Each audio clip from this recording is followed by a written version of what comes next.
கன்னட மொழி குறித்து கமலஹாசன் சமீபத்தில் தெரிவித்த சர்ச்சை பேச்சு குறித்து பேசிய கர்நாடக துணை முதல்வர் டி.கே. சிவகுமார், நாம் எதிரிகள் அல்ல, நண்பர்கள் என்று தெரிவித்தார். இதுகுறித்து செய்தியாளர்களிடம் பேசிய கர்நாடக துணை முதல்வர் டி.கே. சிவகுமார், மொழி தொடர்பாக கமல் தெரிவித்ததை அரசியலாக்க வேண்டாம். கர்நாடகா மற்றும் தமிழ்நாடு பக்கத்து மாநிலங்களாக உள்ளதால் இரண்டு மாநில மக்களும் ஒன்றாக இருக்க வேண்டும். கர்நாடகாவில் உருவாகும் காவிரி தண்ணீர் தமிழ்நாட்டிற்கு செல்லும் நிலையில் தமிழக மக்கள் கர்நாடகாவில் வேலை செய்கிறார்கள்.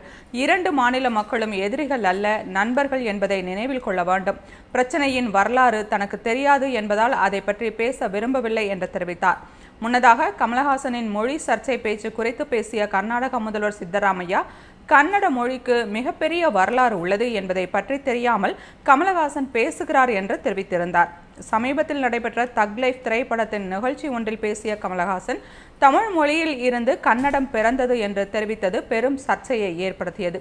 இந்நிலையில் நடிகர் கமலஹாசன் தனது அடுத்த படமான தக் லைஃப் படத்தை கர்நாடகாவில் வெளியிடக் கோரி கர்நாடகா உயர்நீதிமன்றத்தில் வழக்கு தொடர்ந்துள்ளார்.